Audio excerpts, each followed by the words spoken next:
good day. Have a great day. Girl, you fly in ghetto with them brand new high heel stilettos. Smell like rose petals. Heard you a rock star, heavy metal. Well, I'm a pop star. Oh yeah, you gotta get swifty.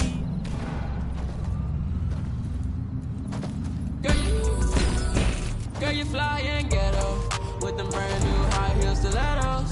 Smell like rose petals. Heard you a rock star, heavy metal. Well, I'm a pop star. Let's get together. Ice your neck up, change the weather. See a hot one like a pepper. And you fly, girl.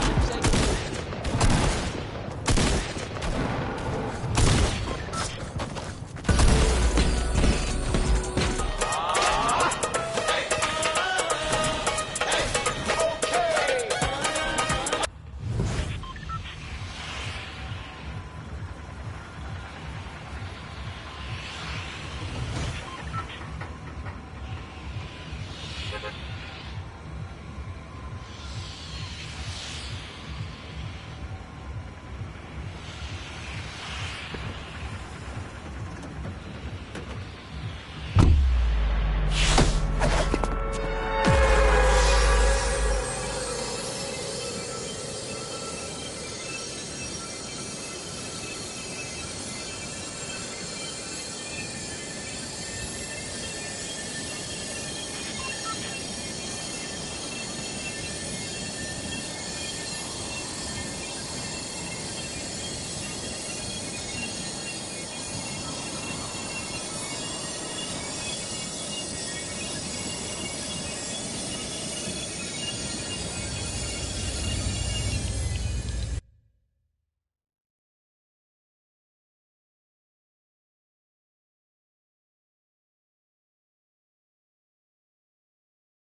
Champions on the region, all performing extremely well so far, but obviously big congratulations to our current ones now.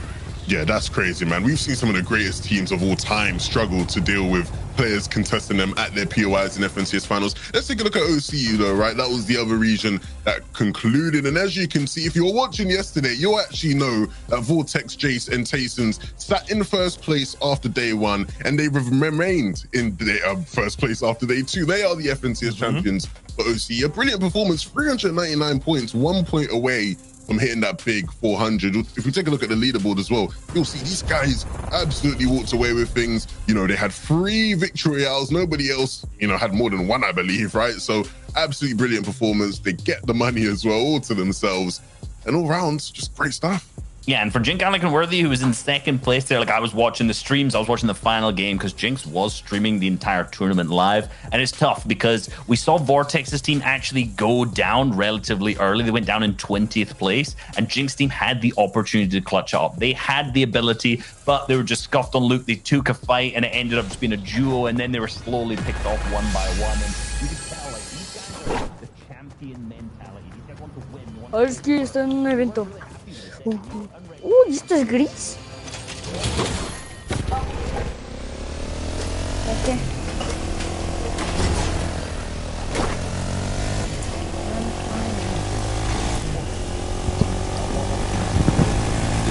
That's right, man. Brand new champions. You love to see it. Now we got to keep this champion talk. We got to talk about the EU specifically, remember, because we only had 4 games yesterday. We have to kind of recap what did happen, which trios, wow, words in my head, came out on top. And this was the first game here from EU.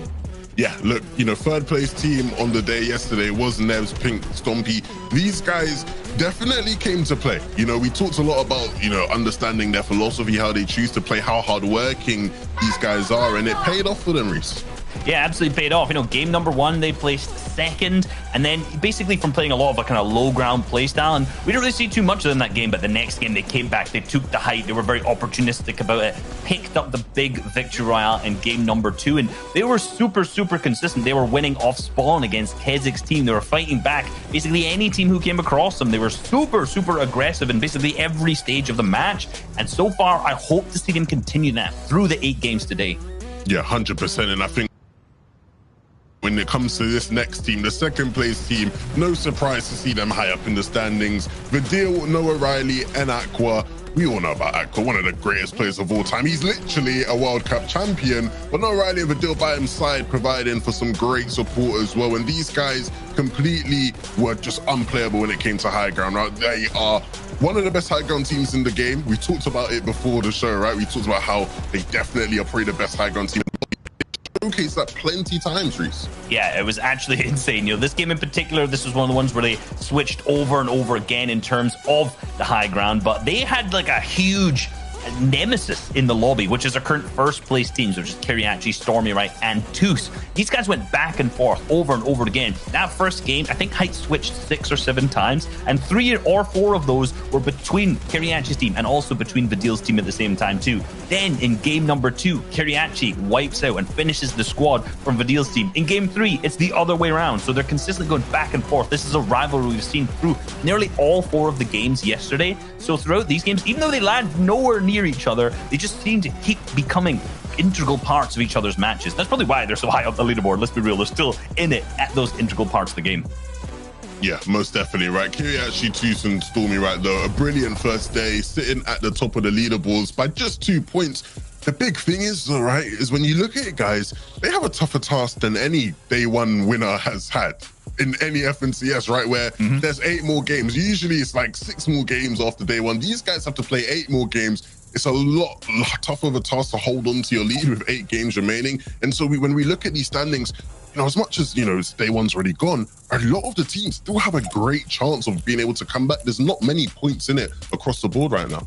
True, and you know, if we go down to like 5th place, we've got Rescard and Andreas Savage, who's definitely set up very well currently in 5th with a big victory round from them. It's interesting, the victory round from them was a hype play, which we'd never really see from them, given that they're usually a low ground team, but they just poised themselves 5th zone, got good zone RNG, and there we go. They were situated up on high ground already and managed to play out that play style extremely well. So they're being clearly very versatile today. Hottie, Elecras, and Tripper also up into 6th. Hen, Janice, Chapix, good, right? In 7th place, you know, we're predicting them a little bit higher, especially to finish maybe up in that top slot. Right now, being 7th, definitely not too bad at all. But if you look over to the next page, you'll see those teams down from 10th or 11th, sorry, down to the 20th slot. You know, Joe, Benji, Shadow, we've seen a lot of engagements off spawn, a lot of them fighting against Mappy's team.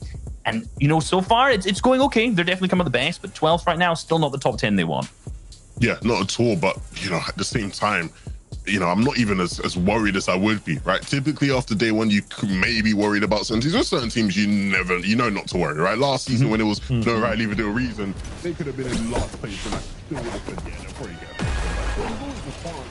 going into day 2. But with there being more games in this day than usual, you know, there's even more of a chance for a lot of those teams lower down to have that comeback that they will so want.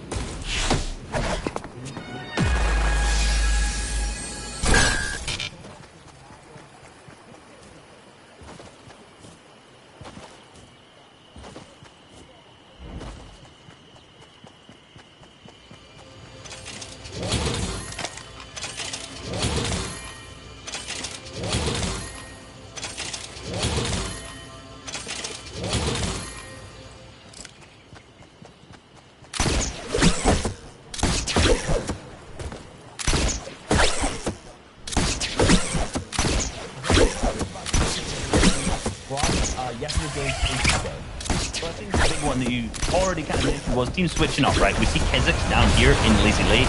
Originally, you know, they were a Holly Hatchery team. They were landing there through basically all the qualifiers, and it seemed like they were going to be contesting there, but it comes across game number 1 yesterday. Nah, we're going Lazy. And so far, look, we already mentioned Stompy's team first right now on the leaderboard, so you can do the maths and you can figure out how that's been going for Kazakh's team, that switch up for them. But the problem is in game 3 in particular, right, this fight between these two teams lasted way too long. So what's happening is you can see Tenzin's team right here in Catty Corner is uncontested, and also at the same time Retail Row is contested again by Force and McNup's trio. So there's two teams, which just leads basically if there's a good zone RNG, or if there's basically any time that they can see in the elimination feeds one team going down, they can push in, right? They can decide, right, we can third party either this fight or this fight. And exactly what we saw in game number 3, where Tenzin's team saw that Stompy's fight in Lazy Lake was going on too long. They could hear it. They had the audio cues going on. So they said, we're going to push on in. We're going to clean up, pick up 3 easy eliminations. So for today, for Stompy's team, we're going to have to hopefully see these fights be really, really fast, because if not,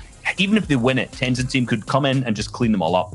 Yeah, and you talk about them, you know, sort of getting involved in that fight and looking to clean up fights like that. We expected Cammy's team to do that a lot more, right? Obviously, they're uncontested. They have the Cammy split there. We know there was fights like Corny Complex happening with Benji's trio, and even the fights towards Lazy Lake we thought they'd be able to get involved in, and they weren't as aggressive with them, right? We saw in one game where they did take a deeper position in zone and look to maybe get a bit more aggressive with their fights, but it's going to be key now today in terms of what happens, because they're very much a team who, day one, you expect them to do incredibly well, right? You think to yourself, well, you know, these guys are going to be very aware. They're going to know what to do. The problem is that today there's a chance somebody contests North Cammy split, right? This is something we see happens with 2-day formats all the time, where a team will decide, hold on a minute, they get so much loot. How are they getting all this loot? They tried to cut off this general area here, and that causes problems for Cammy. How do they deal with that? It's going to be big to see. Similar things can be said for Mr. Savage's team. Obviously, they didn't contest the first couple games. It didn't go well. The one game they do actually decide, hey, no, we're not going to disengage. We're going to fight at Steamy. They win, right? Do they continue along that path? These are the adjustments I'm looking forward to seeing in today's competition. Yeah, and for them, that like you mentioned, just to reiterate that, they were disengaging every game, the first 2. They said, nah, this ain't working out for us. They fought off spawn. Savage's team won that, and then they picked up the victory royale in that game too. And that's probably one of the biggest reasons, with the swing factors, why they've moved up currently to first. I'm getting ahead of myself here. To 5th place right now. It's obviously big changes for them, so we'll see how that continues.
Right? And that tells you everything you need to know. These guys are elite. You know, a bad day for them is still top 10, and they still have many games to play. I'm not worried whatsoever. I still believe in the boys. They know what they need to fix, and I believe they probably would have worked on it and fixed it by now. I'm looking forward to it. Yeah, and they were still absolutely fragging out too. They had the 2nd highest average eliminations per game, so they were clearly doing something right, but there was a couple errors in their gameplay, like you mentioned. I'm sure that'll be fixed today. Shio has gone with Noah Rayleigh, Vadil, and Aqua. Currently in 2nd, definitely looking like one of the best picks. I'm sure throughout the 8 games today, we're going to consistently see them up on high ground yet again. I would be shocked if we wouldn't, based on like yesterday's gameplay. Yeah, and Sancho's gone with Tayson, Vino, and Reason. And look, these guys are sitting in 13th place. And another team where you probably don't have to worry about them just because they are such phenomenal players. Yeah. We've seen what Tayson can do. He's a three-time FNCS champ. Reason always pulls out some sort of crazy clutch in the finals, and I'm waiting for it to happen. It didn't happen yesterday, which means we're bound to see it today. It's going to happen at some point. And of course, Vino is uber talented as well. So, those guys will whip something out of the back pocket at some point. Guys, I'm curious very quickly. We have about a minute till we go. How do we feel about the high ground battle that was happening yesterday? It felt like there was always teams just constantly attacking high ground. Do we think that that's going to happen again today? We're going to see Trio just try and fight over that rather than try to at least make it to end game? Because at this point, man, you've got 8 games to play. And if you're going to make a mistake, you just can't afford to do that for you and your trio. So what are your thoughts on high ground coming into today? Well, I think obviously, if you're someone who's maybe not as familiar with competitive, right, you're always sort of looking for win conditions, things that allow you to sort of win the game. And being on high ground deeper into the latter stages of the game is such an advantage, right, that all of these teams are constantly sort of looking at opportunities to grab it. The problem that we will find is that there's one team in particular, Aqua, Reason, Aqua Vidil, and No Riley. They are so oppressive when it comes to height. They want it more than anybody else. They do. Trust me, believe me. They want it more than everybody else. They make it so difficult for anybody else who's looking for height. And so I do expect to see a lot more of these battles and a lot more people failing because those guys just go and take it most of the time. Yeah, that's what we saw yesterday. And there was, like we mentioned, roughly at least 5 teams whose main strategy was to go for height. Not even just the teams who were just going for it, which in contrast to any East, there was basically just Saf's team who was the only one going for it. There was opportunities for just free all the time. So the differences between each region so far across the games in day number 1 has been crazy. And so far, looking at that, how it's coming into today, it's going to be the same thing. Height's going to turn over and over and over again. And I'm sure Aqua's team's going to be the one who's on height most. Man, well, gentlemen, you heard the battle bus, which means we're getting ready to kick off day number 2 of the competition. Don't forget, 8 games of Fortnite. But for now, let's go meet up with Sancho, West, and Shywager. There'll be our casters. So, friends, say hello. Thank you so much, Zeke, 11, and Reese. Welcome one, welcome all to day 2 of the FNCS Finals in EU. 4 games were played yesterday, which means there are some teams at the top. We're going to need to run a marathon to hold on to their spot. For everyone else, a quick burst of speed, a sprint is needed to catch up. Sancho, who will come through on top in EU? The question will be who has enough gas, because there's 8 games here in day 2, and we are going to find out who is going to be the top of the EU region and be the FNCS champion. And already Tripper gets a knock on Murstache, so that's going to be interesting because that's happening up there at the Dinky Disc towards the Steamy Stacks area. And already, Tripper, Hottie, and Edelcrest already started off hot here in day 2. Yeah, they're going to be having lots of fun. 5th place overall, or no, 6th to start the day. So they're in that upper echelon. They're looking to fix a few mistakes from yesterday, make sure they're making all these end games and staying all the way on.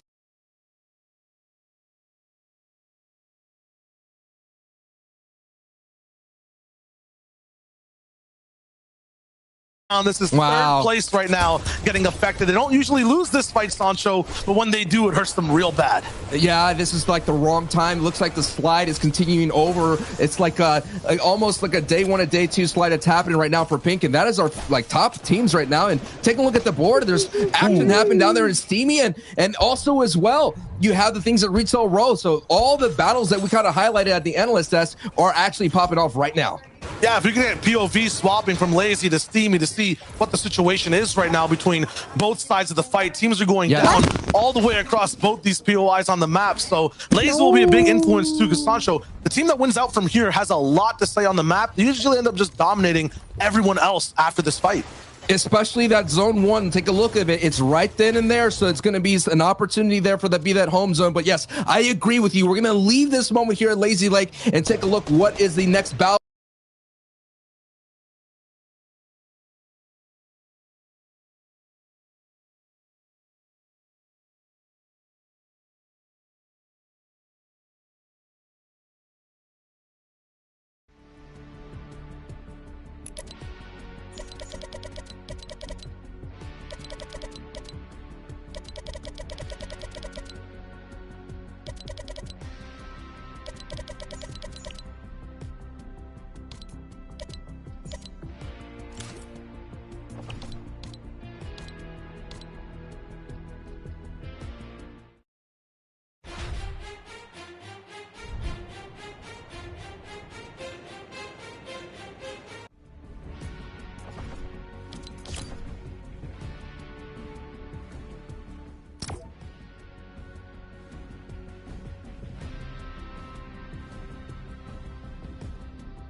with them brand new high heel stilettos.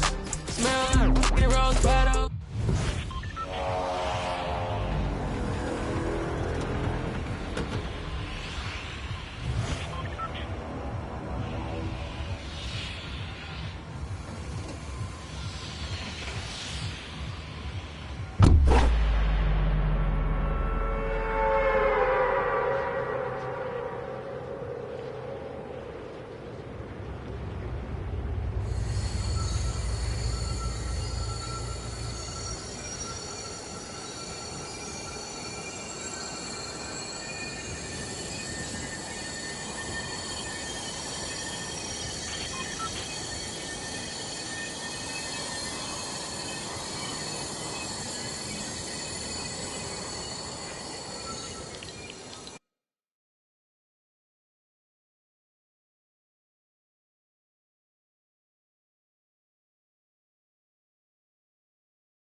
Yeah.